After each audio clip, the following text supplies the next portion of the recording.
So I just came across this photo by accident on the internet. This is my iPad. I just searched for autumn flowers and this popped up and I thought how beautiful, how absolutely beautiful. These are ranunculus and look at the colours. So I thought that's a really good point to start from. Look at that colour scheme. We have a beautiful gold, a lovely red and a soft green. So let's use that as a jumping off point today, using nature as a jumping off point for some kind of painting. So we'll put that down over here as inspiration and colour thingy whatnot. And maybe I'll use my Art Nouveau set to match those colours, and probably the best thing to do is to pull out the ones that I think are kind of nearest.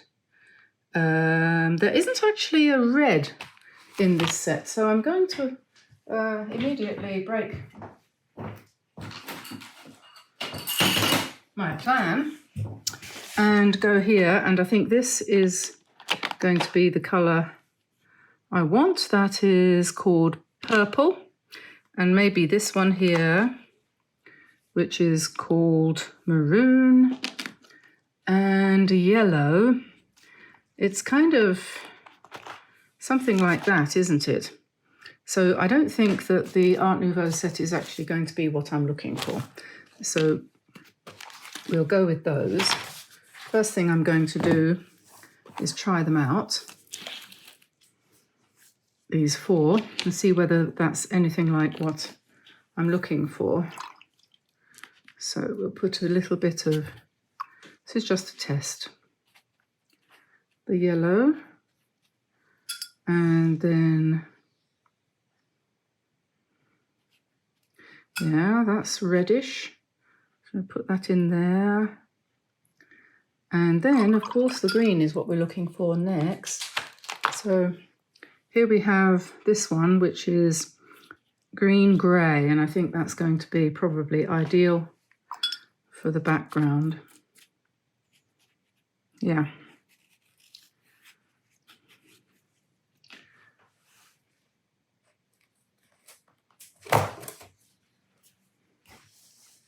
So there we are. We have the three colours that we need to do something along those lines.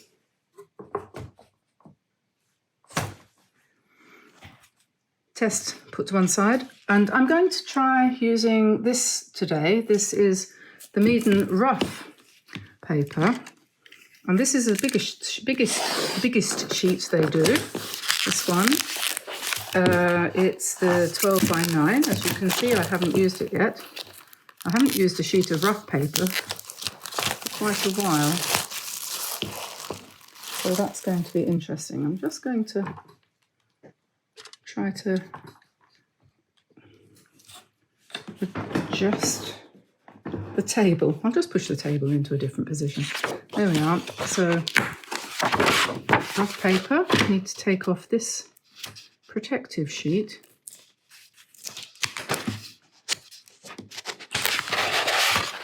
Don't try and paint on this.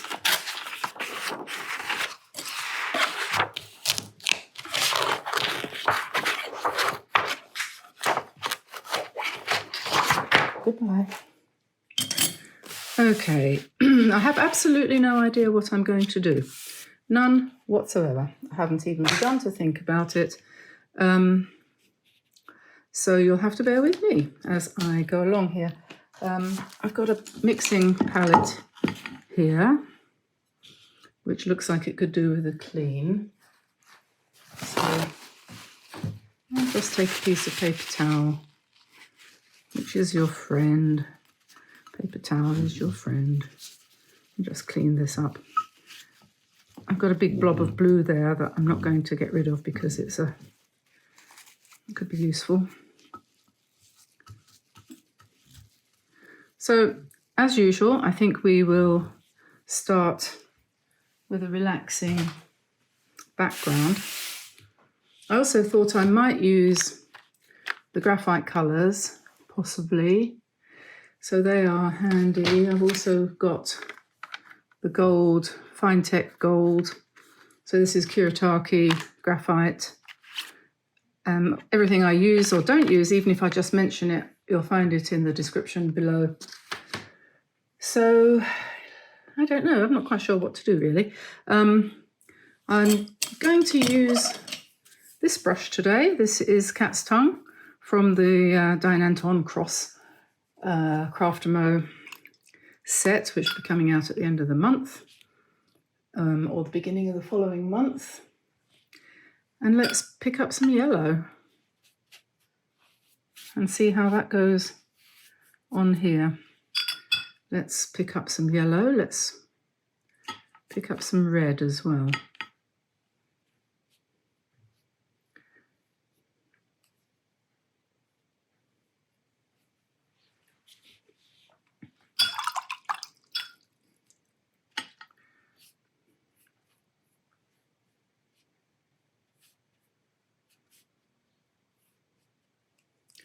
And then maybe we want some green.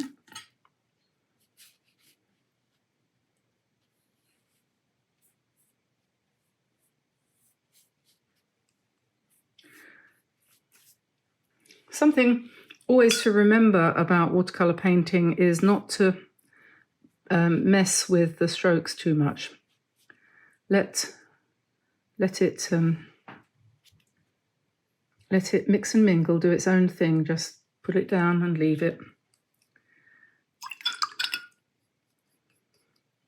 Doesn't matter if you get a big drop of water appearing from nowhere. Don't know what happened there. Let's put some more red in there on top. Where that came from. Remembering that this is abstract.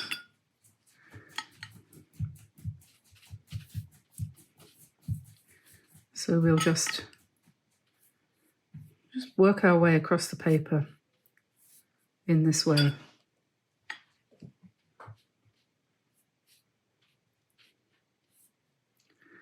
Plenty of green.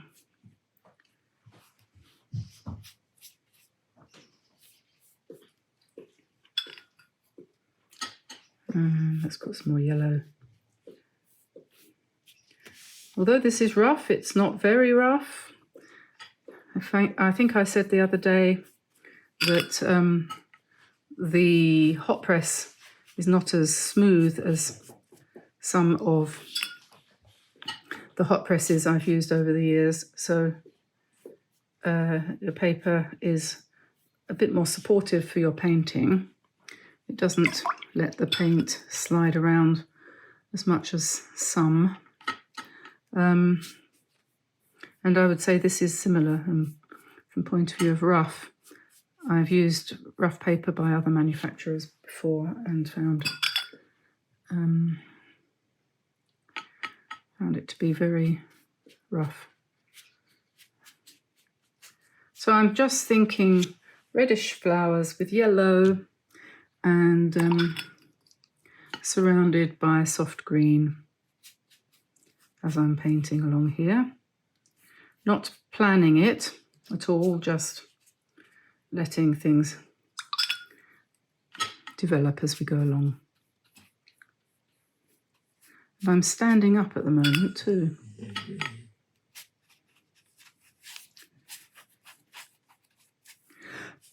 So these roses are going to be, not roses, ranunculus. These ranunculus inspired blossoms, otherwise known as blobs, are just roughly all the same size. And we'll see what happens when this dries.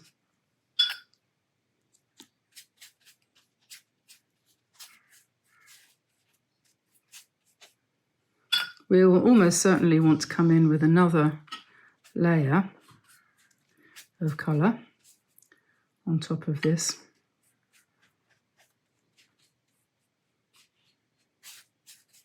Apparently it's, according to something I was listening to this morning on from Canterbury Cathedral, it's St. Francis's Day today.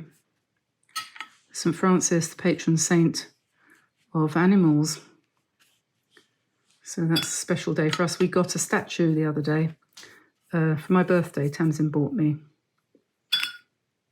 a statue to put in the garden of St. Francis, which is lovely.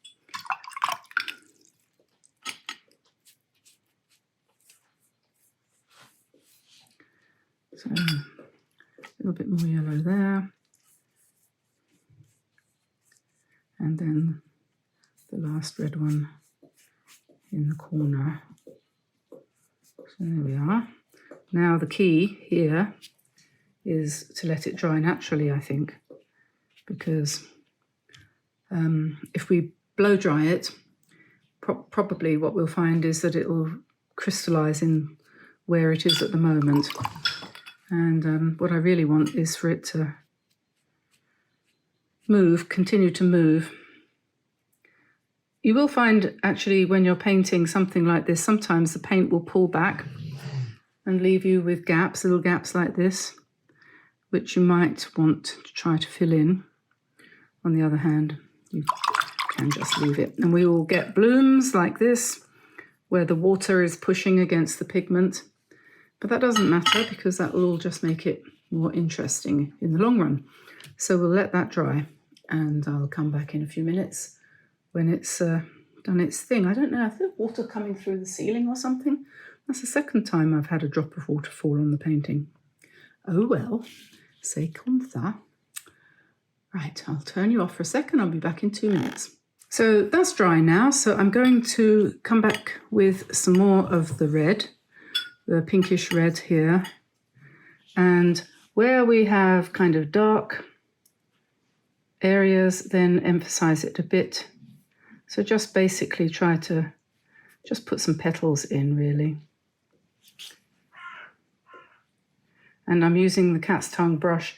And if by chance, like that doesn't look terribly good, really. So what you can do, and I do this quite a lot, is just literally put a piece of tissue paper over the top and lift it off and wipe it all away and start again. So come in with the brush and the paint again and be a little bit more organized and leave some light areas and some darker areas and just paint a little bit like that. Remember, we're not striving for reality, which is just as well. As somebody said, I don't get close even when I try, so not hard.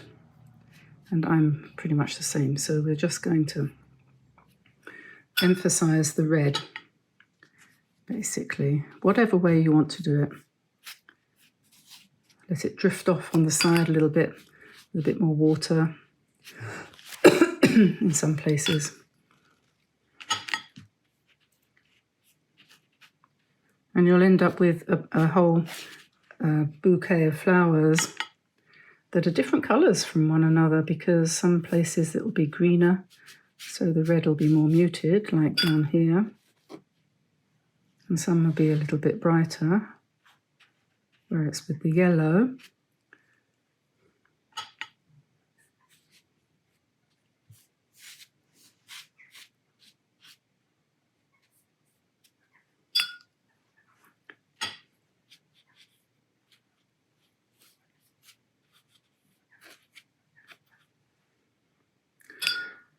So we'll just go over each one in turn. Whoops, I've accidentally painted the whole thing there, so we'll just dab that off a bit.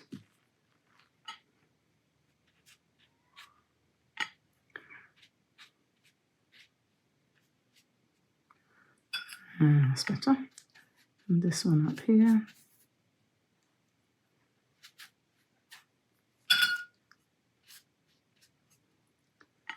And this one down here. Just remembering I did a painting like this many years ago. Roses like this, layer upon layer upon layer. Don't think I'm going to do it like that today. So that's the next step. And I think probably what we need to do now is add some more shadows for the leaves. So we've added a little bit of that green and a little bit of black to the blue, rather. Add a bit of blue to the green and a little bit of black. And just let's try to paint some leaf shapes.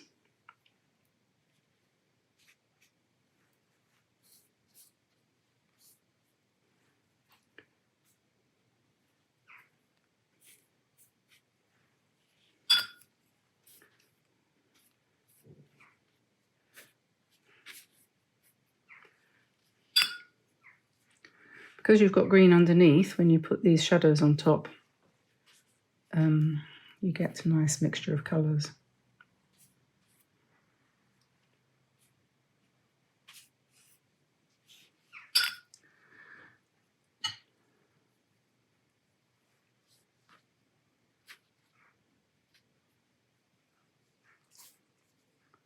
Just play around with the shapes.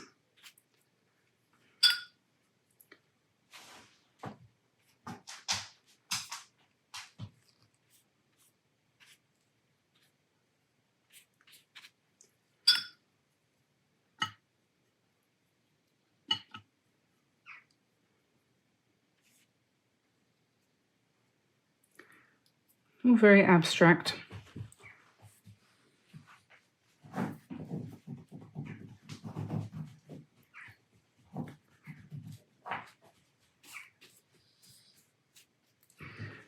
You never know what you're going to paint.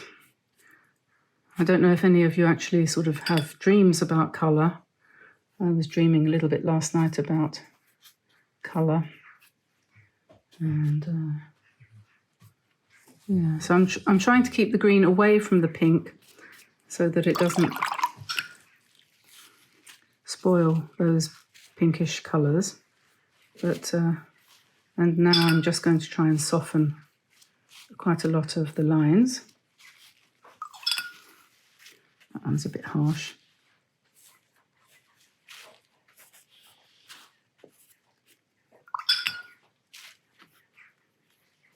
Just lifting a bit of it off.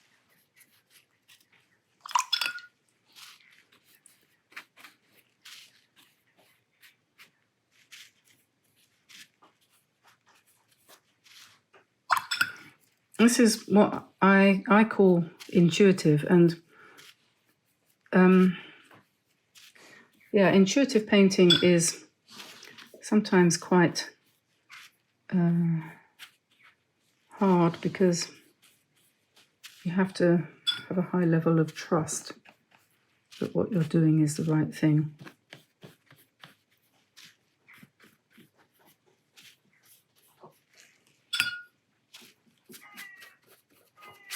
And sometimes it is and sometimes it isn't. And we'll see. Now I need to dry this again. So for the next step, I'm going to take the red mixed with some black, and I'm just going to draw kind of circles, concentric circles, on top of the background that I've already painted. So this needs to be fairly dark and quite loose. I think it's probably best. It's quite good to use this long-haired brush because that gives you a bit more freedom, in other words, lack of control, and leave some lights. So just go round trying to leave some of the lights. This is the next step, making it up as I go along, remember. Trying to get some contrast in because that's what we need. In order to make the eye happy, you need movement and contrast. That's the important thing. The eye does not like to be still.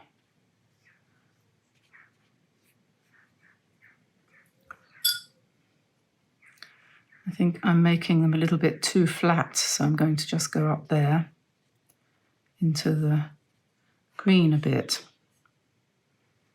Yeah. Bring this one down a bit. It's just a case of experimenting to see see what your brush produces when you let it have full reign.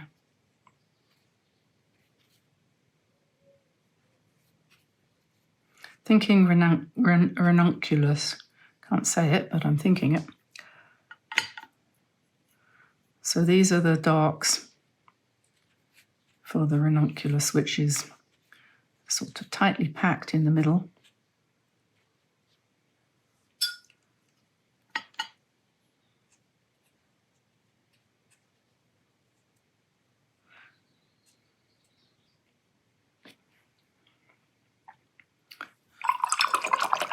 Okay, and then I think probably we're going to want to mix a bit of green with some black to make a darker green. And then we're going to want to, drop some paint on your picture.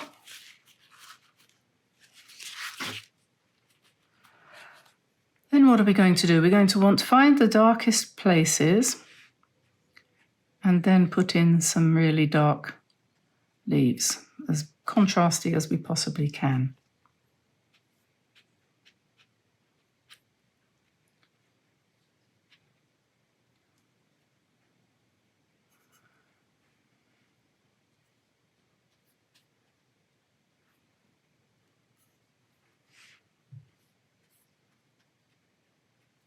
So we're just painting leaf shapes around our flowers.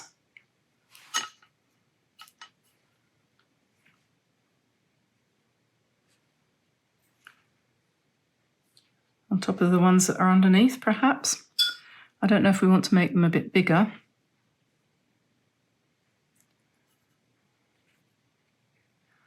Can make them somewhat varied. And put them wherever the contrast is going to be the greatest.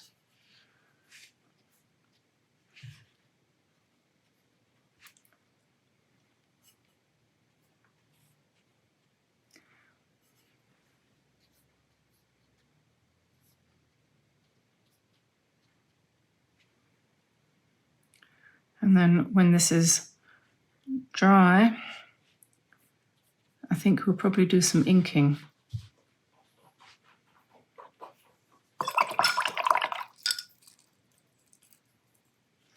Of various sorts, so I'm going to dry that now. Okay, so that's nice and dry now. So I am going to grab my Finetec Coliro gold paint and let's go into our painting with some gold and put some nice gold veins on top of these dark leaves, and also paint in some more gold leaves. And I might even put some gold into the flowers, but we'll leave that for the minute until later. So we'll just do this to start with. Lots of gold.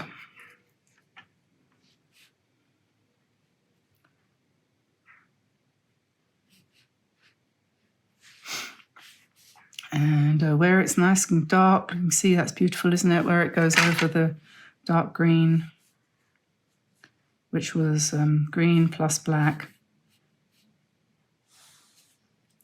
Don't be afraid of using black in your paintings. If you want a dramatic effect.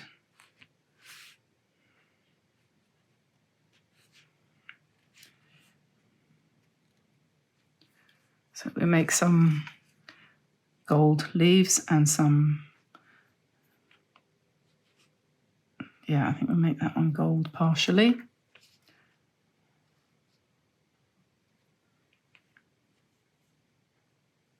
So when we've done this, we decide whether or not we're going to put any more darks in. I might put some stems.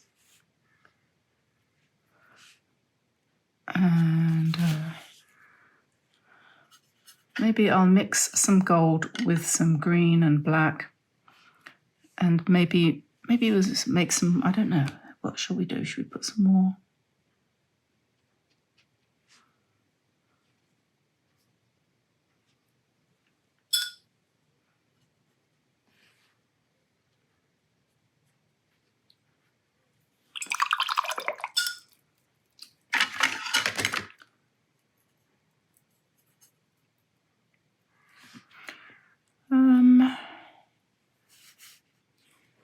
Sort of thinking, I don't know.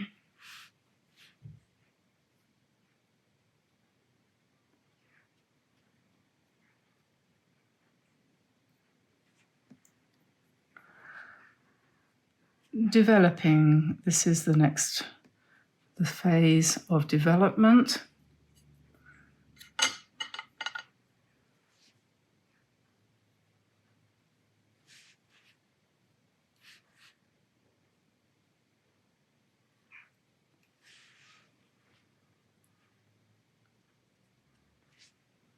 Trying to structure things a little bit. Whoops.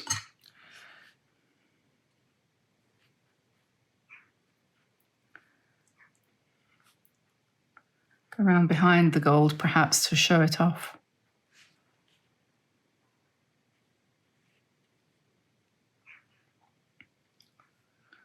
And just where you've got a darkish area, you can come in and put more darks.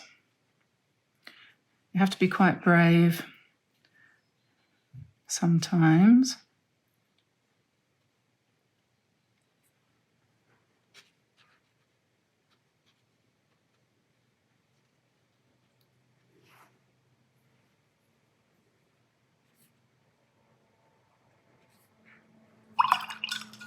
Go back to the gold.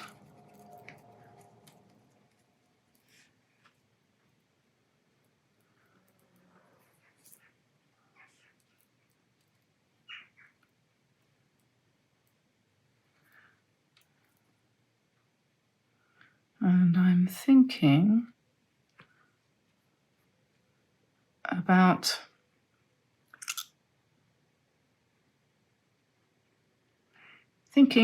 inking.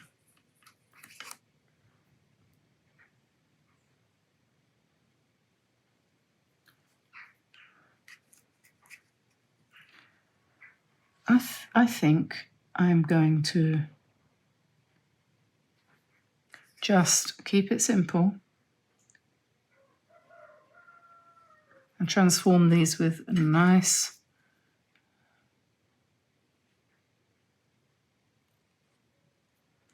amount of gold paint.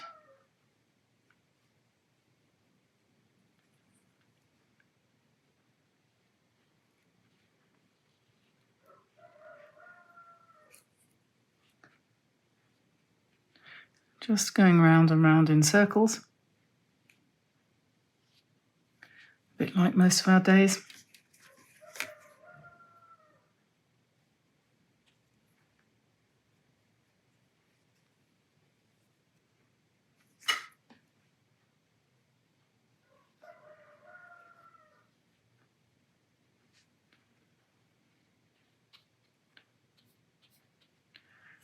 And then perhaps some little, perhaps, leaves sort of scattered around.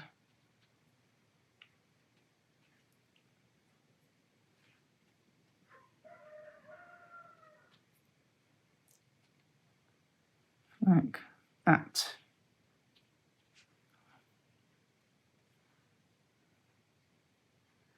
I don't know whether we need some stems. I don't think so. But we do need these little sort of, just little tiny accents of black, greenish black.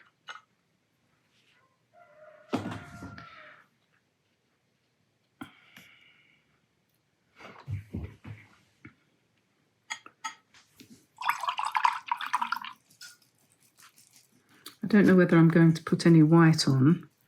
Maybe put a bit more gold there, a bit of gold here.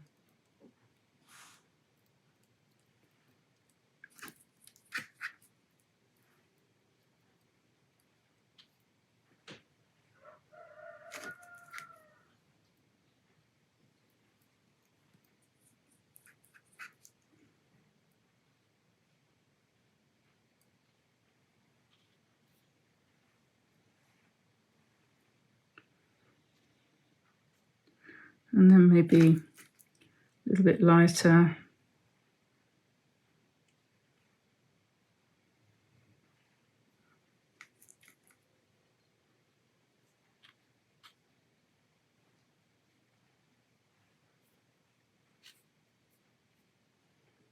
Okay, I'm going to, oh, I missed one.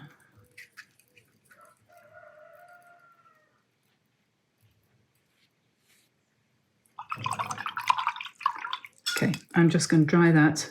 And then what I'll do now is take a photo of it and see whether it's remotely nearly finished. So there's the final painting, complete with touches of gold to give the whole thing a festive air, just right as we start to think seriously about Christmas preparations, or just to get ourselves in the mood for decorating the house. This was one of those paintings that didn't turn out the way I'd intended, and at the time I painted it I wasn't happy. But a month later I can see it with fresh eyes, and I'm very happy to bring it to you as something different you might like to try for yourself. Leave your comments below and let me know what you think, and don't forget all the materials I used are listed in the description below the video. And also don't forget the 10% discount on all Maroon products if you use the code Diane10 when you place an order on their website. I really do recommend their 100% cotton paper, which is great value for money. So I hope you enjoyed this video, and I'll say bye for now and see you again soon. Bye bye everyone. Bye bye.